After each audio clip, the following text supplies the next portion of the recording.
Sawadee Krap and welcome to another episode here for the Funky Pod, Mindful Media and Communication, the place where we talk about media and communication at least twice a week.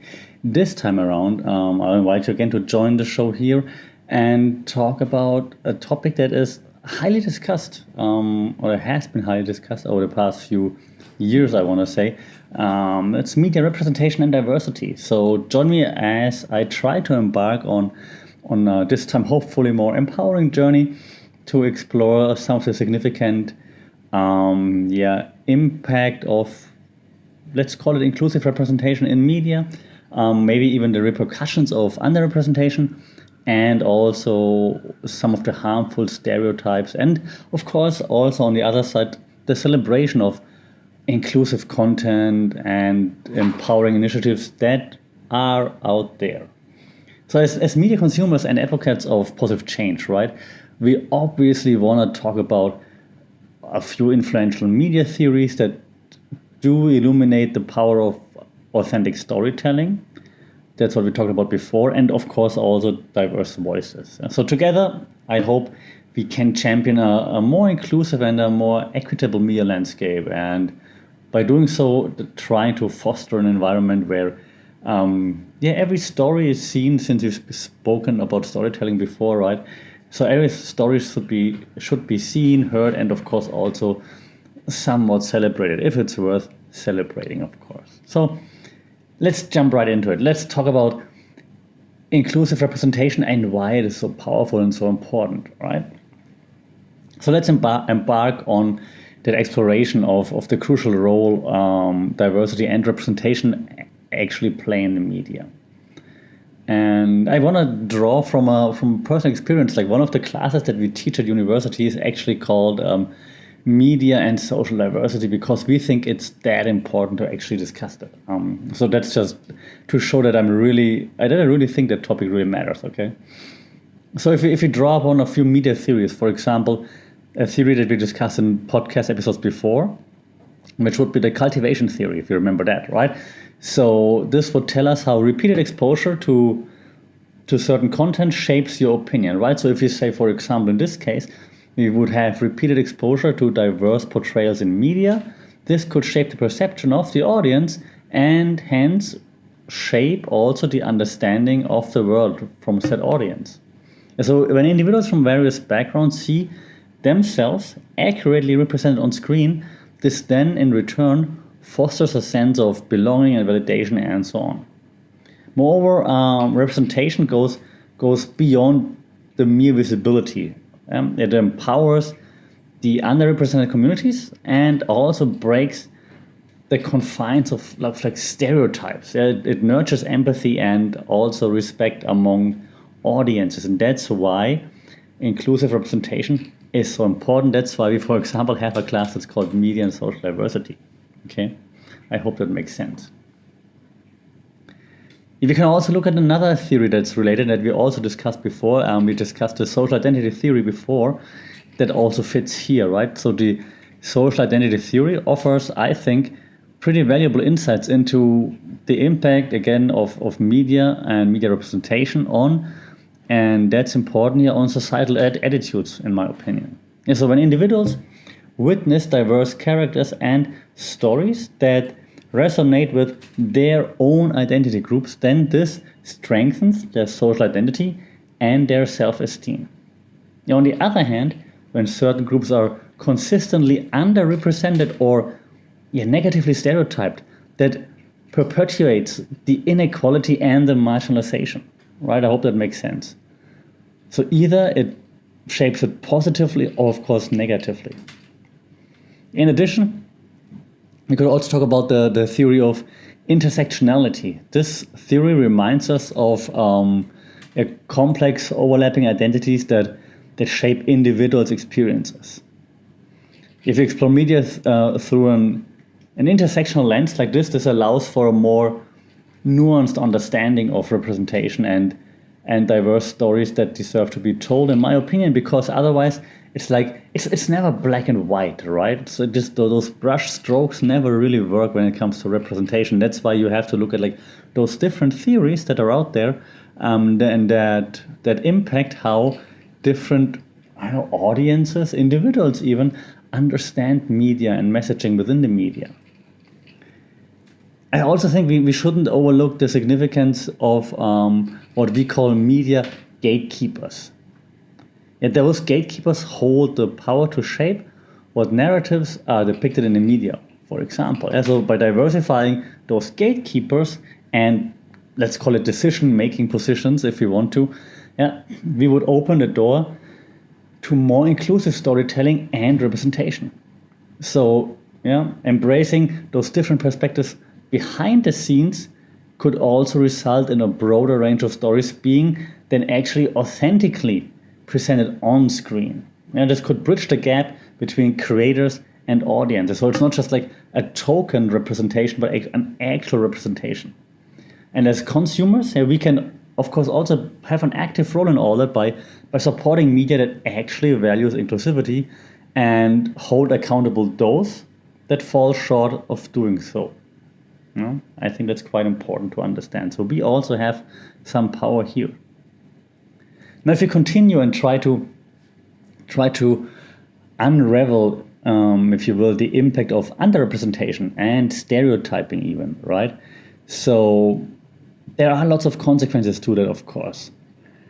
And if you look at, for example, a theory that we call symbolic annihilation, we could see how the absence or even tokenization just of like certain groups in media perpetuates inequality. So if you relegate particular communities to margins, media can inadvertently even diminish their worth and their contribution to society. One thing, so I record this podcast here out of Bangkok, Thailand, right? And so here in Thailand is said to be like very open in all the things like sexuality and so on, and you have ladyboys and whatever on TV and so on. That is very true. Lots of gays, lesbians, and that is very true. But they all are always forced into a certain role. I always like the jokesters, the one that are never serious, the one that are always silly. And it's also some kind of tokenization. And it doesn't help the community. And that's actually also like at the time of recording, like it's always a big topic over the past few years. I want to say here in Thailand, for example, that this needs to change. So tokenization can also hurt minorities, for example. We could also talk about the Bechdel test. You might have heard of the Bechdel test. We could explore like how the portrayal of women in media is often constrained by limited and like very cliched roles, just like what I just said about the gays here in Thailand, for example, which then, of course, in return reinforces the gender bias. Furthermore, we can also look at the stereotype threat theory. This theory, and I mean stereotypes are probably something that you're familiar with, this theory sheds light on how the perpetuation of negative stereotypes can impact, and now that is interesting, can impact individuals' performance and self-perception.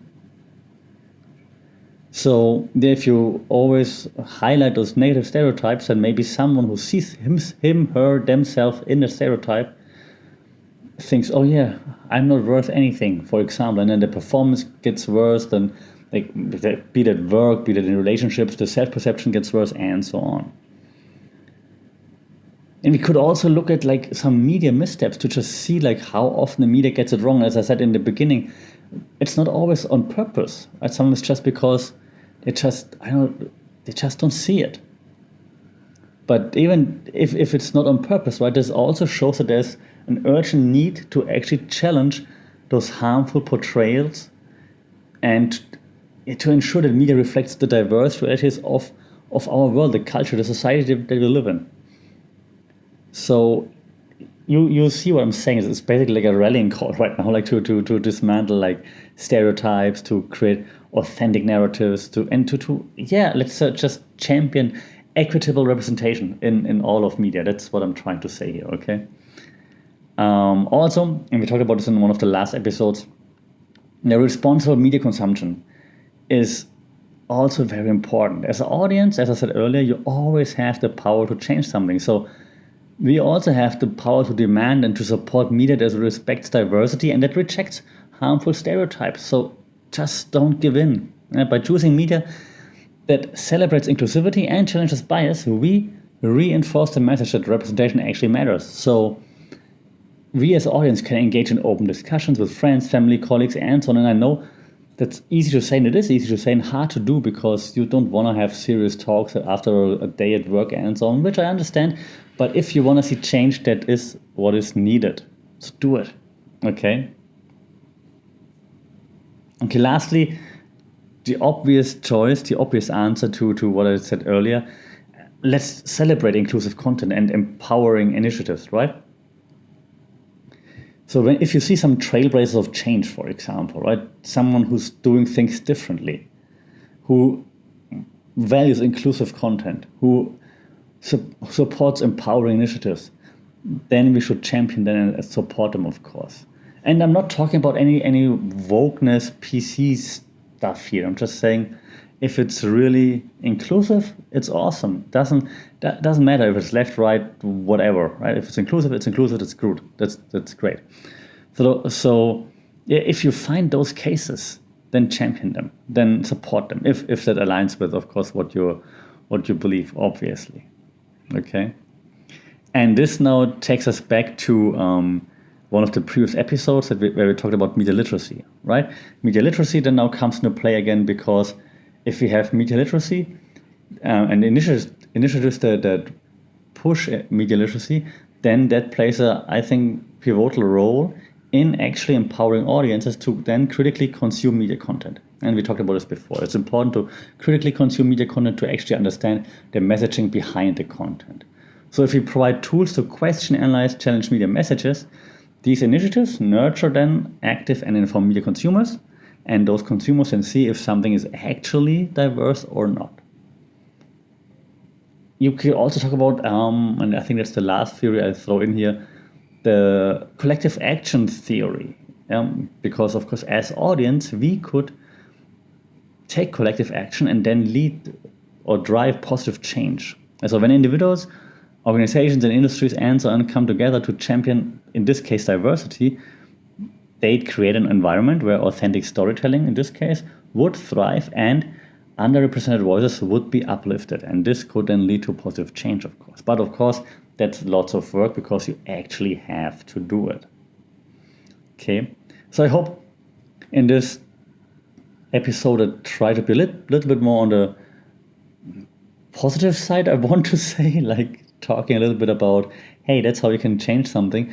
We embarked on a journey through media representation and diversity, and we explored how media theories such as, again, the cultivation theory, the social identity theory, intersectionality, and stereotype threat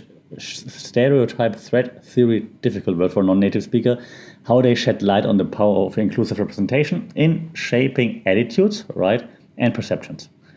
Simultaneously, we also analyzed the repercussions of underrepresentation and stereotypes. And we recognized the urgency to challenge media norms and to create more equitable landscape, right? We also said that by celebrating inclusive content and empowering initiatives, we embrace the potential of media as a catalyst for positive change. So having that said, those are the three big segments of the last 10 to 15 minutes. So having said, let's move on to the conclusion here and wrap things up. So I hope when you reflect about on your responsibility as a media consumer, creator, maybe even just advocate of change, that yes, we can demand change, but we can also support media that is actually authentic, that authentically reflects the diverse fabric of society. And if you do that, we can create a world where every individual story is valued and celebrated. And that's something that we want, I would assume, right? So it's, again, on us to actually actively challenge harmful stereotypes and champion equitable representation. If you do this, then we ensure that media becomes a platform that unites rather than separates us. All right. I think that's enough. Again, trying to keep it short and sweet. If you want more, join my class. I hope you took something from this episode. If you did, share it with your friends, start discussions. Like, share, subscribe. You know that would be awesome. Leave a review if possible. That would be the best. That's very much appreciated. Or just shout out on social media, or maybe even if you listen on Spotify, shout out via the Q&A on Spotify, which you can do by now as well. Social media is at funkitpod, funkitpod@gmail.com. Shout out if you have questions, remarks, and so on. And I'm looking forward to having you again soon. Until then, take care, stay safe. Sawadee Krap.